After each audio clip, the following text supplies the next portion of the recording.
Yo les chevaliers, salut, merci de me donner toujours autant de force, de me suivre sur les réseaux sociaux, mille merci. Et j'ai fait une petite erreur, j'ai dit yo les chevaliers, ça devait être yo les chevalières, parce que aujourd'hui c'est le 8 mars et c'est la journée des droits de la femme. Donc n'hésite pas à appeler ta maman, ta soeur, ta tante, ta cousine et leur souhaiter une excellente fête. Et n'oubliez pas que le lendemain, le 9 mars, c'est mon anniversaire. Donc je dis pas non pour un petit cadeau. Et on continue la vidéo tout de suite. Aujourd'hui, on parle d'un combat de boxe mythique, un très grand combat. Justement, ce combat s'appelle le combat du siècle. C'était il y a 50 ans, en 1971. Je vous parle du combat Frazier face à Mohamed Ali. On en parle tout de suite. Shows that we ain't gonna stand shit. Shows that we are united. Shows that we ain't gonna take it.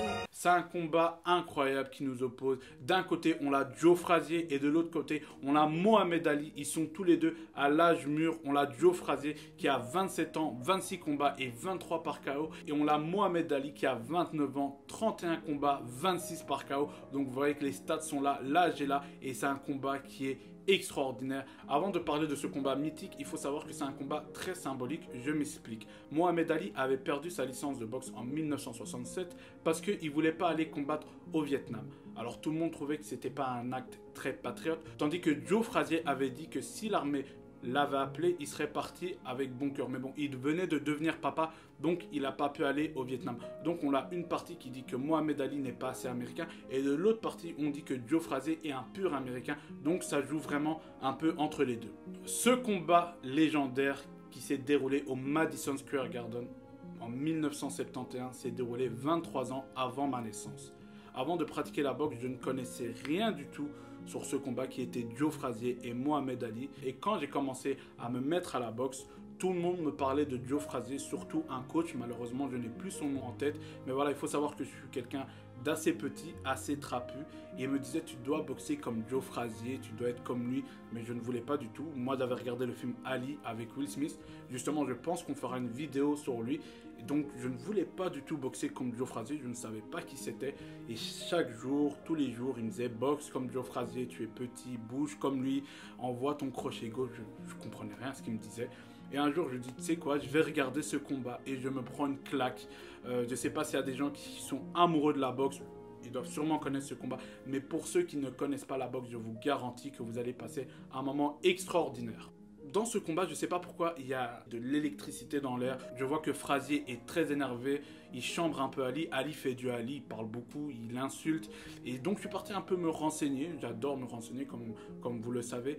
Et en fait, quand je regarde, je vois que Ali et Frazier, c'est une grosse rivalité dans la boxe. C'est un peu comme Cristiano Ronaldo et Messi dans le foot, Larry Bird et Magic Johnson dans le basketball. Mais avant d'être rivaux, ils étaient amis. Donc, c'est un peu comme Notorious B.I.G. et Tupac. Comme je vous l'ai dit là tantôt, Mohamed Ali a perdu sa licence de boxe en 1967. Donc plus de rentrée d'argent, et l'homme qui l'a aidé financièrement, c'était Joe Frazier. Mais il faut savoir que dès que Mohamed Ali a repris sa licence de boxe, a été odieux envers Joe Frazier, l'a insulté de tous les noms, l'a insulté de Oncle Tom. Il faut savoir que Oncle Tom est la plus grosse insulte qu'on peut dire à un Afro-Américain. Ça veut dire le serviteur, l'esclave le plus gentil d'un blanc. Celui qui fait l'exemple parfait, je suis désolé de le dire, c'est Samuel L. Jackson dans le film Django. Donc vous voyez à quel point Ali a été odieux avec Joe Frazier, alors que Joe Frazier a tout fait pour lui. Il a aidé financièrement, il a même parlé au président Nixon pour lui donner sa licence de boxe, et Ali a été très méchant.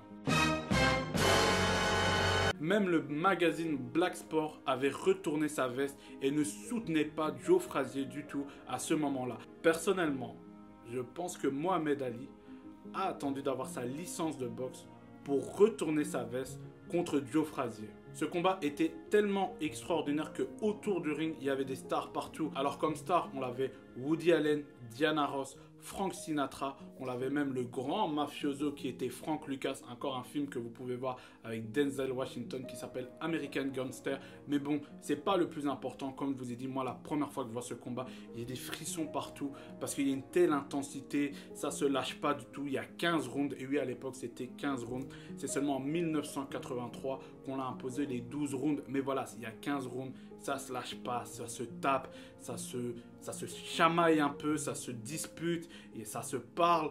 Tu vois qu'au 3e round, Mohamed Ali commence déjà à parler à Frazier. Même l'arbitre lui dit d'arrêter de parler.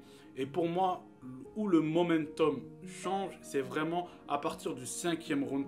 Parce que Frazier est incroyable. J'ai pas envie de tout vous spoiler, mais quand même, ça, c'est très, très fort. Frazier, qui a toujours une petite garde haute, baisse sa garde.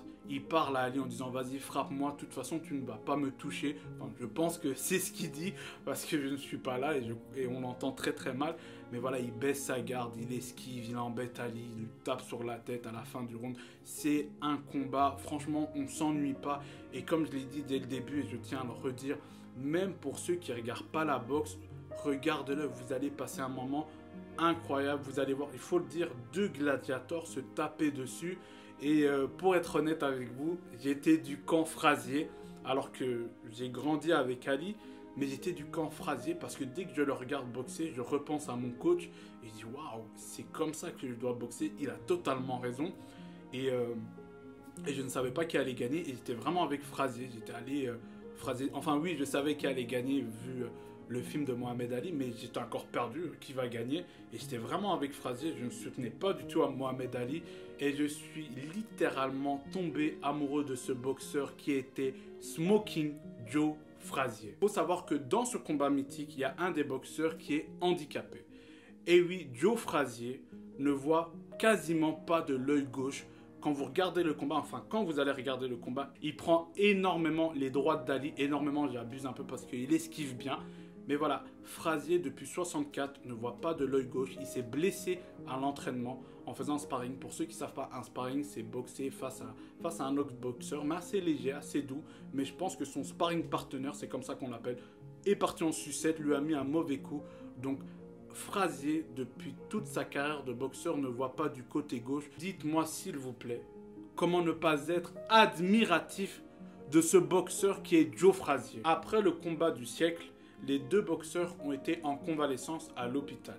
Mais là-bas, à l'hôpital, il y avait des bruits de couloir qui disaient que Joe Frazier était mort suite aux coups reçus par Mohamed Ali. Mohamed Ali a entendu ces bruits de couloir et a déclaré « Si Joe Frazier est mort, j'arrête la boxe définitivement ». D'ailleurs, si on a changé les règles en 1983, c'était dû à un cas similaire. Et oui, on avait perdu un boxeur qui était Do Koo Kim. Et oui, le boxeur Do Koo Kim a perdu la vie au 14e round face à Ray Machini. C'est comme ça qu'on est passé de 15 rounds à 12 rounds. Heureusement, Joe Frazier n'est pas mort. C'était juste une simple rumeur.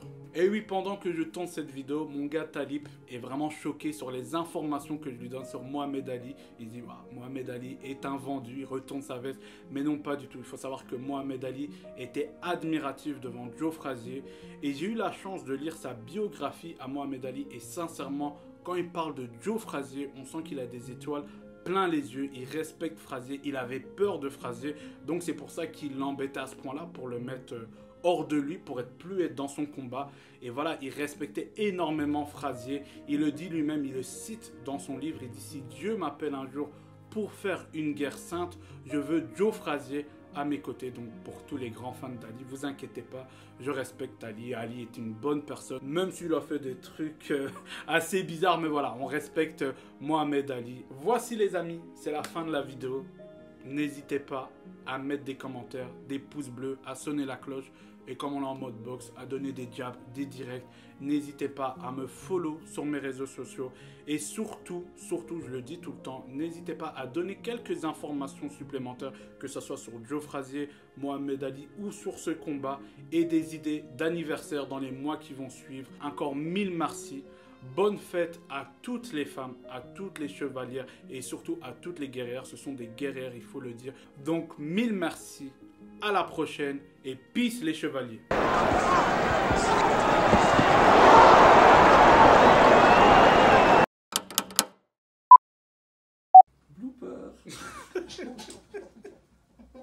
C'est à chaque fois mes phrases d'accroche, je sais pas comment c'est maintenant. On est le 8 mars et c'est le jour